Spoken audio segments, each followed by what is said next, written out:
Will you state your full name? Julius Streicher. Bei der Himmelswillen, dass der Jude stirbt. Streicher's incitement to murder and extermination at the time when Jews in the East were being killed under the most horrible conditions clearly constitutes persecution on political and racial grounds.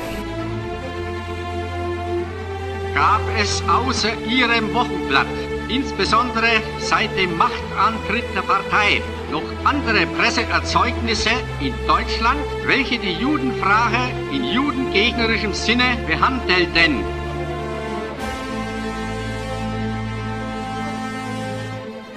Antisemitische Presseerzeugnisse gab es in Deutschland durch Jahrhunderte. Es wurde bei mir zum Beispiel ein Buch beschlagnahmt von Dr. Martin Luther.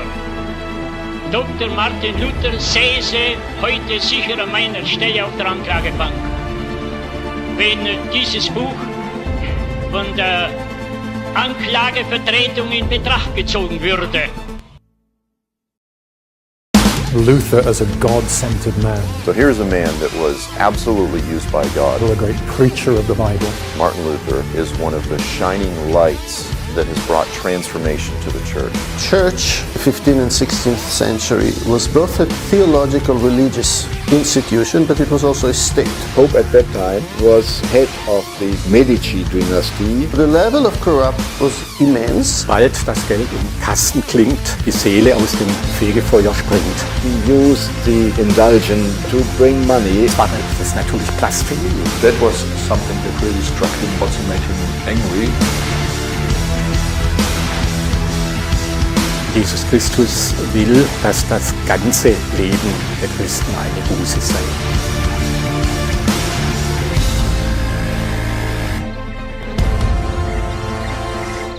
Luther says often that the gospel always has enemies. Ja, es ist sehr bedrückend und sehr schlimm, was Martin Luther hier formuliert. The Jews are the first and the perennial enemy of the gospel for Luther. He was a man filled with rage toward the Jewish people. Dass man ihre Synagogen oder Schulen mit Feuer anstecken und das nicht verbrennen, mit Erde überhäufe und überschüttet. Not only that, it's impossible to convert the Jews, they will never be converted because that's God's punishment for them. Zum anderen, dass man auch ihre Häuser desgleichen zerbreche und zerstöre. Forbid Jews to utter the name of God publicly. This is horrible. If the Christians would not expel the Jews from the land, the last day God would punish the Christians. Best thing was to drive them out like the French, the English, the Spanish have done so, and to be without them. Dass man die Juden das Geleit und Straße ganz und gar aufhebe. Not possible to be more offensive to my people. They used Luther for their political ideology. Nazism was able to thrive and prosper in Germany because of the foundation that Martin Luther had laid. The overall message of the Nazis was Luther is great because he was an anti-Semite.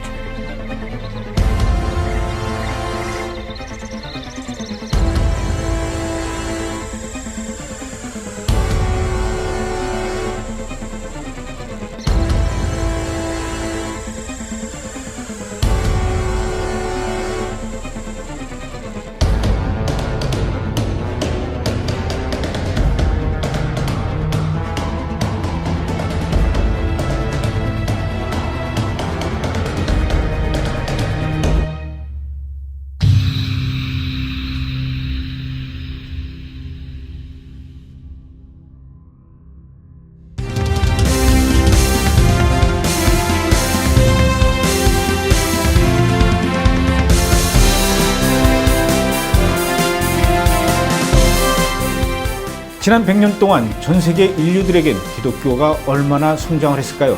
아니면 감소했을까요? 또 100년 동안 이슬람 종교와 무슬림들의 숫자는 전 세계적으로 늘었을까요?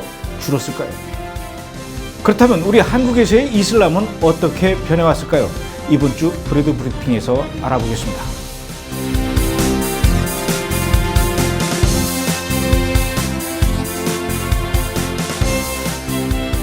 영국의 에딘버그 대학교에서 발행한 아틀라스 글로벌 크리스천니티 세계 기독교 지도라는 책에선 우리가 관심을 가져야 할 만한 아주 흥미로운 조사를 하고 통계를 소개합니다.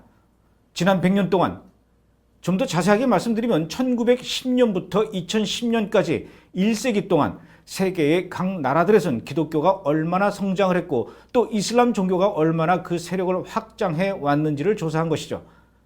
지금부터 그 조사 보고서에서 중요한 몇 가지 부분을 소개하겠습니다. 먼저 지금부터 100년 전에 지구상에서 크리스찬이 가장 많았던 나라는 어디였을까요? 1위가 8,480만 명의 크리스찬들이 있었던 미국입니다. 그 다음 2위가 6,575만 7천 명의 러시아, 3위가 4,500여만 명의 독일이었습니다. 4위는 프랑스, 5위는 영국, 6위는 이탈리아, 미국과 러시아를 빼고 전부 유럽 국가들이었죠. 그럼 100년이 지난 2010년 당시 크리스찬이 가장 많은 나라는 어디였을까요? 1위는 역시 2억 5,731만 1천 명의 미국이었습니다. 그런데 그 다음부터는 좀 상황이 많이 바뀌었습니다. 2위가 브라질, 3위가 러시아, 4위가 중국, 5위가 멕시코, 6위가 필리핀, 7위가 나이지리아, 8위는 콩고, 9위가 인도였습니다. 100년 전만 해도 기독교 국가라고 불렸던 유럽 국가들이 100년 뒤에는 모두 사라진 것이죠. 이번엔 국가별로 기독교인의 퍼센트가 가장 많은 나라는 어디였을까요? 1910년 당시 놀랍게도 핀란드, 슬로베니아, 바베이도스, 네덜란드, 사모아, 버진 아일랜드, 퉁가, 아루바, 스페인, 포르투갈 모두 100%의 기독교인들이었다고 합니다. 6위를 차지한 버진 아일랜드는 아메리카 대륙 중간에 있는 카리브 해에 80여 개의 섬으로 이루어진 섬인데 지금은 미국령과 영국령으로 나뉘어져 있긴 하지만 모두 합쳐서 인구가 10만 명 정도밖에 안 되는 작은 나라죠. 하지만 100년이 지난 지금은 또 역시 상황이 많이 바뀌었습니다.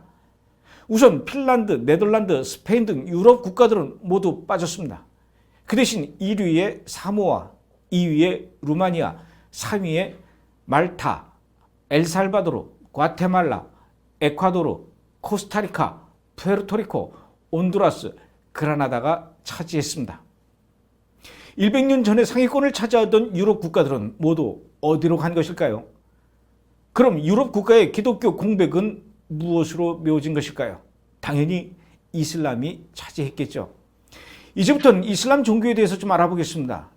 지금부터 100년 전 1910년 당시 전 세계에서 가장 많은 무슬림들이 살던 나라는 어디일까요? 1위는 인도, 2위는 중국, 파키스탄, 방글라데시, 인도네시아, 터키, 이란, 이집트, 러시아, 모로코 순이었습니다. 무슬림이 많은 나라 2위로 중국이 올라와 있고 전형적인 이슬람 국가인 사우디아라비아 같은 나라가 빠진 이유는 아무래도 인구 때문일 것입니다. 그로부터 100년이 지난 2010년 전 세계에서 이슬람 인구가 가장 많은 나라는 어디일까요? 1위 1억 8,800여만 명의 인도네시아, 2위 1억 6,800여만 명의 인도, 3위 파키스탄, 방글라데시, 터키, 이란, 나이지리아, 이집트, 알제리, 모로코로 나타났습니다. 1위를 차지한 인도네시아의 경우 현재 인구가 약 2억 6천여만 명 정도라고 하니까 지금부터 7년 전인 2010년은 지금의 인구보다 조금 더 작다 하더라도 2억여만 명의 인구 중에 1억 8,800여만 명의 인구가 무슬림이라는 사실은 좀 놀랍고 의외라는 생각이 듭니다. 그럼 이번에는 지난 100년 동안 이슬람이 가장 빠른 성장세를 보여준 나라는 어디일까요?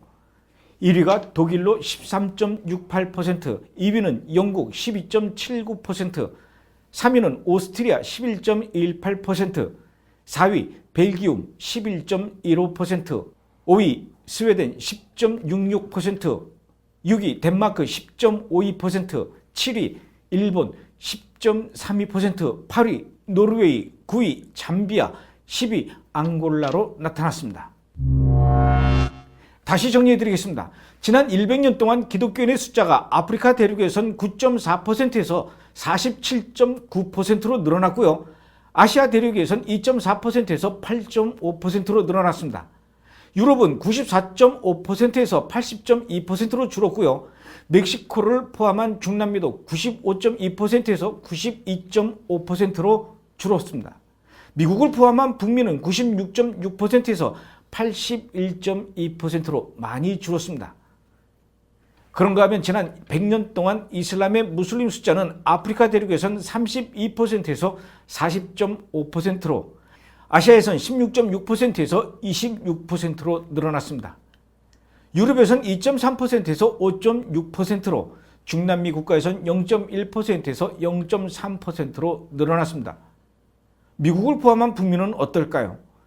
100년 전엔 9,400만 명 인구 중에 겨우 1만 1천 명 정도로밖에 퍼센테이지에도 0%에 가까웠지만 100년 후에는 570여만 명이 넘는 1.6%로 성장하고 말았습니다. 다시 정리하면 지난 100년 동안 아프리카에선 남쪽 지역엔 기독교 인구가, 그리고 북쪽 지역에선 이슬람 인구가 동시에 기하급수적으로 늘어났고요. 특히 유럽과 아시아 지역에서의 이슬람 인구는 눈에 띄게 늘어난 것을 볼 수가 있습니다. 지난주 브레드 브리핑에서 저는 이슬람의 실체와 그 뒤에서 역사하는 사단의 계략을 구체적으로 말씀드렸는데요. 방금 소개한 것처럼 이슬람이 중동과 유럽을 넘어 바로 아시아 지역, 그리고 우리나라의 코앞까지 와 있다는 것입니다. 더욱 염려스러운 것은 우리나라에서는 과거에서부터 현재 정부에 이르기까지 이슬람을 두 팔 벌려 환영하고 있다는 것이죠. 중동의 돈과 기름, 노동력에 눈이 멀어서 무슬림들을 무조건적으로 받아들인 유럽과 미국에 어떠한 끔찍한 일이 일어나고 있는지 여러분도 매일 뉴스에서 실시간으로 확인할 수 있는데도 말이죠. 그동안 브레드 브리핑에서 여러 차례에 걸쳐 이슬람을 받아들인 유럽과 미국에 어떤 일이 일어나고 있는지 소개해 드렸었습니다. 특히 유럽의 경우 2차 세계대전 이후 노동력 부족으로 인해서 이슬람 국가에서 값싼 노동력이 대거 유입된 것을 시작으로 무슬림이 유럽 국가의 중요한 자리를 잡기 시작했으며, 이후 무슬림들은 높은 출산율과 샤리아법을 기초로 한 이슬람 공동체를 세우며 유럽을 잠식해 나가고 있습니다. 유럽은 늘어난 무슬림으로 인한 테러, 성폭력을 비롯한 범죄율 상승, 마약 문제로 고통받고 있지요. 유럽 내 무슬림으로 인한 문제는 굳이 인터넷을 뒤지지 않아도 뉴스에 자주 등장하는 것을 알고 계실 겁니다. 그렇다면 과연 우리나라 대한민국에는 이슬람과 관련해서 어떤 일이 일어나고 있는 것일까요? 한마디로 말해 우리나라에서는 이상한 일이 벌어지고 있습니다. 돈과 노동력에 눈이 가리워 무슬림을 무조건적으로 받아들인 나라에 무슨 일이 일어나고 있는지 너무나 명백하게 보이는데도 한국은 이것을 경고로 받지 못하고 마치 아무 일도 없었던 것처럼 친이슬람 정책을 실행하고 있다는 것입니다. 경제성장이라는 만몬의 영과 당장의 이익과 성과만을 보려는 리더십으로 인해 우리나라는 현재 큰 위기에 봉착해 있습니다. 먼저 한국의 이슬람이 언제부터 등장하기 시작했는지 그 역사를 들여다보겠습니다. 한국의 이슬람 인구가 증가하기 시작한 것은 1950년 한국전쟁 이후부터입니다. 그 당시 유엔군 소속으로 터키 군인들이 한국전쟁에 파견됐는데 그 규모는 미국 다음으로 큰 규모였죠. 당시 압들 가프르 카라이스 마일 오르루라는 터키 제6여단 사령부의 군 이맘은 한국인들을 대상으로 적극적인 포교 활동을 벌이기 시작합니다.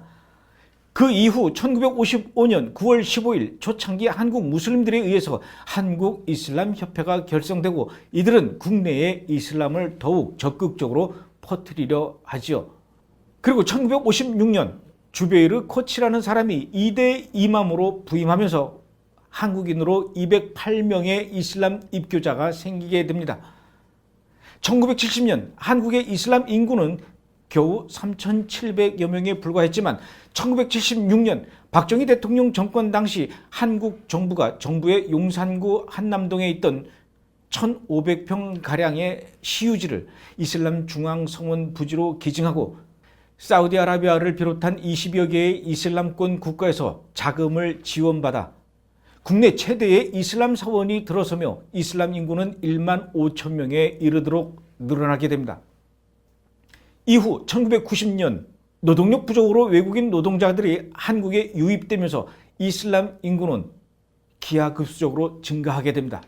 그리고 한국의 무슬림 인구가 4만여 명에 이른 2005년 당시 서울 롯데호텔에서는 한국 이슬람 전파 50주년 기념대회가 열리게 되죠. 이곳에 모인 무슬림들은 2020년까지 한국을 무슬림화하겠다라는 비전 선언을 발표하게 됩니다. 그 후 한국이슬람중앙회가 내놓은 한국이슬람 50년 자료집을 보면 한국을 이슬람화하기 위한 6가지 전략이 실려 있습니다.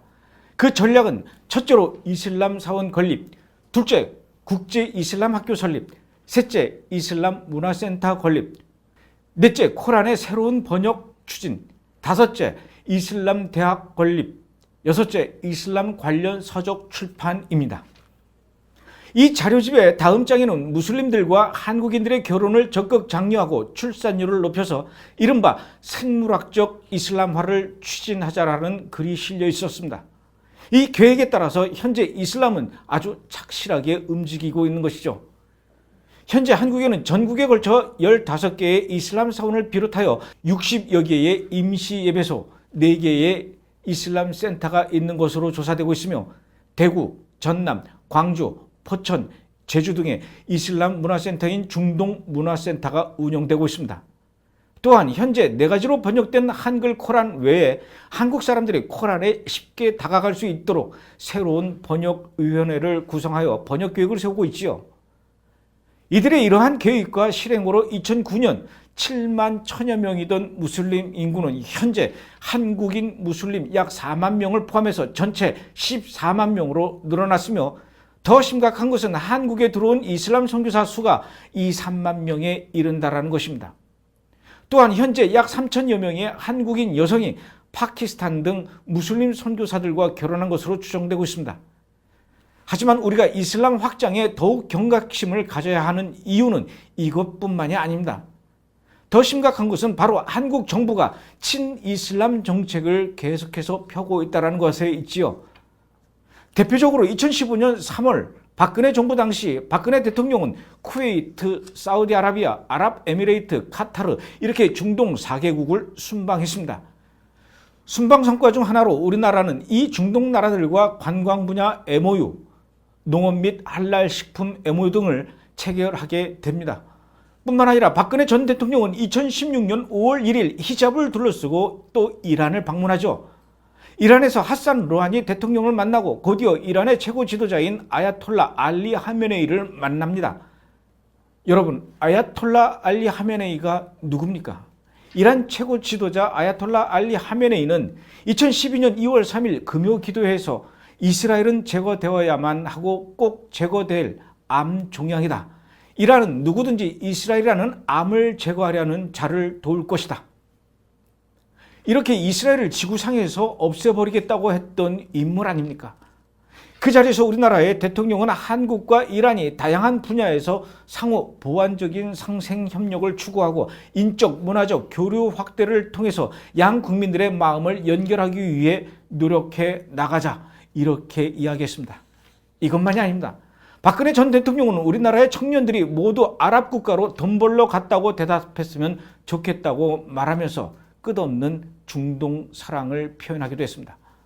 이후 우리 정부는 늘어날 무슬림 인구와 관광객을 위해 이슬람 친화적 인프라를 늘릴 계획을 발표하고 실행에 옮깁니다. 경제 살리기라는 명분하에 적극적으로 할랄 단지 유치 및 무슬림 관광객을 위한 기도시설 확충, 비자 면제, 무슬림 타운 조성을 계획하였고 또한 이슬람 여성을 위한 산업 지원과 중동 문화 콘텐츠 제작 및 보급도 추진하겠다는 의지를 밝혔었습니다. 하지만 언론에서 부풀린 것과는 달리 중동 순방 이후의 수준은 대부분 법적 구속력이 없는 MOU, 업무 협약 등의 수준으로 실제 계약까지 이어진 것은 불과 몇 건이 되지 않으며 이란 등 중동의 재정 상황이 불확실해짐에 따라서 뻥튀기 자원 외교를 했다라는 비판을 받기도 했었습니다. 결국 이를 통해 이슬람에게 문만 열어준 셈이 된 것임에도 이러한 행보는 불행히도 현재 정부까지 계속 이어지고 있습니다. 지금 이 순간에도 공항 및 백화점, 병원, 대학교, 민속촌, 롯데월드, 에버랜드, 코엑스, 남이섬 이런 관광지 곳곳에 무슬림 기도실이 계속해서 설치되고 있으며 한국관광공사는 무슬림 친화 레스토랑 제도와 공식 사이트를 만들어서 운영하고 있는 상황입니다. 또한 한국관광공사는 2017년 9월 1일부터 10월 31일까지 할랄 레스토랑 위크 행사를 진행하며 할랄 음식을 계속적으로 홍보하려는 노력을 하고 있습니다. 정부는 또한 할랄 실험실을 운영하고 할랄 공장도 지속적으로 짓겠다라는 계획을 밝혔었습니다. 원래는 전북 익산 지역에 할랄 식품 전용단지 조성을 검토했지만 다행히도 무산되었죠. 하지만 최근 부여군 지역의 한 기업이 110억 원을 투자해서 지상 2층, 지하 1층 규모로 1일 400두를 도축하는 할랄 도축장을 짓겠다라는 신청서를 농림축산식품부에 접수했습니다. 이에 주민들과 지역 기독교 단체들이 반대 집회를 열고 민원을 넣으면서 반대 입장을 거듭 밝히고 있는 중이지요. 여기서 우리가 주목해야 할 것은 바로 할랄 음식입니다. 우리나라 정부는 특히 할랄 음식과 할랄 단지 조성에 힘을 쓰고 있는데 특히 할랄 산업을 일자리 창출에 도움이 되는 유망한 분야라고 말하며 할랄 시장 진출의 필요성을 거듭 강조하고 있습니다. 할랄 음식의 경우 무슬림 인구와 관광객을 위한 인프라 확장이라는 이름 하에 가장 자연스럽게 저항 없이 우리나라에 자리를 잡고 있죠. 우리 주위에도 슈퍼마켓에 있는 과자나 레스토랑 등에서 할랄 마크가 있는 것을 아마 여러분도 이미 한 번쯤 보셨을 것입니다. 많은 분들이 그저 음식일 뿐인데 라며 딱히 거부감을 가지지 않으셨을 텐데요. 18년 동안 이란 선교사로서 사역을 담당하고 현재는 한국 이란인 교회를 담임하며 한국의 이슬람에 대한 진실을 알리는 데 힘쓰고 있는 이만석 선교사님은 할랄 음식에 대해서 아주 자세하게 설명해 주신 적이 있습니다. 할랄 음식은 이슬람법 샤리아에 기초한 음식입니다. 할랄 음식을 받아들이고 국가에서 국민의 세금을 들이면서까지 할랄 인증을 장려하는 것은 사실상 이슬람의 목적을 도와주는 것입니다. 음식이라는 미명하에 너무나 자연스럽고 순진하게 할랄 음식이 들어오지만 이 뒤에는 이슬람의 율법 샤리아로 전 세계 인류를 통치하려는 이슬람의 목적이 숨어 있다는 것이죠. 또 알아야 될 것은 할랄 산업 성장 도모라는 이름으로 국가와 개인이 지출하는 돈의 일부는 이슬람의 확장을 돕는 데 사용된다는 것입니다. 왜냐하면 모든 이슬람 기관은 수입의 2.5%를 자카트라는 세금으로 내야 합니다. 코란 9장 60절에 이 돈의 9가지 사용처가 기록되어 있는데요. 그 중엔 이 돈이 이슬람의 포교 자금으로 사용될 수 있으며 전쟁 포로나 노예 석방을 위해서 사용할 수 있다고 쓰여 있습니다. 한마디로 이 돈들이 체포된 지하드 테러리스트의 석방을 위해서 사용될 수 있다는 것이죠. 또한 지하드 전사들을 돕거나 전쟁에 필요한 무기를 살 수 있다고도 기록되어 있습니다. 우리도 인지하지 못하는 사이에 이미 우리의 세금이 이슬람의 수중으로 들어가게 되고 세계 평화를 위협하는 각종 테러 지원의 용도로 사용되고 있다는 것입니다. 서울경제신문에 따르면 우리 정부는 2017년까지 할랄 시장 수출 15억 달러, 우리 돈으로 약 1조 7천억 원을 목표로 지난해 할랄 인증 활성화 지원 사업에 정부 예산 95억 원을 편성하였다고 보도했습니다. 이뿐만이 아닙니다. 만약 한국에 할랄 단지가 조성된다면 대규모의 무슬림들이 우리나라에 합법적으로 유입될 수 있는 길이 열리게 됩니다. 실제로 영국의 경우 할랄 도축자로 파키스탄에서 5천 명의 무슬림들을 받아들였고 이들이 영국에 정착한 이후 이들의 가족과 많은 수의 자녀들이 영국에서 태어나고 뿌리를 내리면서 영국 내에 무슬림의 숫자가 크게 늘어나는 계기가 되었습니다. 무슬림들은 아이를 많이 낳는 것뿐만 아니라 부인을 최대 4명까지 둘 수 있는 일부 다처제를 인정하고 있기 때문에 한 부인당 최대 7에서 8명까지 출산한다면 이들의 인구는 순식간에 불어나게 되는 것이죠. 무슬림을 위한 기도실 또한 문화적 차원의 배려라고 잠잠히 지켜볼 문제가 절대로 아닙니다. 그들이 매일 기도처에서 하는 기도가 어떤 내용인지 여러분들은 궁금해 하신 적이 없으신가요? 무슬림들이 하루에 5번씩 메카를 향해 하는 기도는 코란 1장을 최소한 17번씩 암송하는 것입니다. 코란 1장을 개경장이라고 하는데요. 이 개경장은 모두 7절로 되어 있습니다. 그 내용을 잠시 소개해드리죠. 자비로우시고 자애로우신 알라의 이름으로 온 우주의 주님이신 알라께 찬미를 드리나이다. 그분은 자애로우시고 자비로우시며 심판의 날을 주관하시도다. 우리는 당신만을 경배하오며 당신에게만 구원을 비노니 저희들을 올바른 길로 인도하여 주소서. 그 길은 당신께서 축복을 내리신 길이며 노여움을 받은 자나 방황하는 자들이 걷지 않는 가장 올바른 길이옵니다. 우리가 주목해야 할 것은 바로 7번째 절인데요. 여기서 노여움을 받은 자와 방황하는 자, 이 사람들을 가리키는 것이 무엇일까요? 노여움을 받은 자는 바로 유대인, 방황하는 자는 기독교인들을 말한다고 합니다. 이들이 매일매일 17번씩 유대인 그리고 기독교인과 함께 걸을 수 없으며 그들은 알라의 노여움을 받은 자들이라고 반복하고 또 반복해서 말하고 있는 것입니다.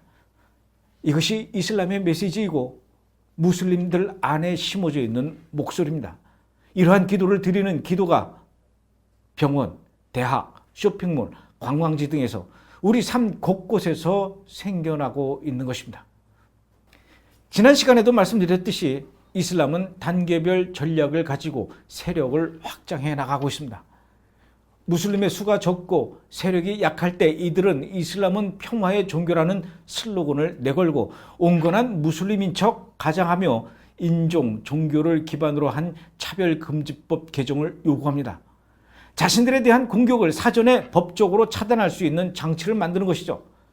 그 후에 나라의 구조를 바꿀 수 있는 단계까지 세력이 성장하게 되면 이들은 공격적으로 또한 공개적으로 한 나라를 이슬람화하기 위한 절차에 들어가게 됩니다.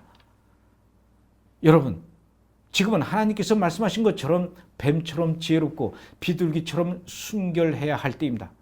이슬람의 영을 제대로 알지 못한 채 경제, 인도적 이유를 들어가며 무조건적으로 무슬림을 받아들이면 현재 유럽이 맞고 있는 위기가 우리에게 그대로 덮치게 될 것입니다. 무슬림을 무조건적으로 배척하자라는 것은 절대 아닙니다. 하지만 이슬람이 무엇인지 제대로 된 지식도 없이 대책도 없이 그들을 받아들인 유럽의 모습을 보십시오. 늘어나는 성범죄와 테러로 말 그대로 큰 몸살을 앓고 있습니다. 독일, 네덜란드 등에서는 반난민 시위가 일어나며 갈등과 공포가 커지고 있습니다.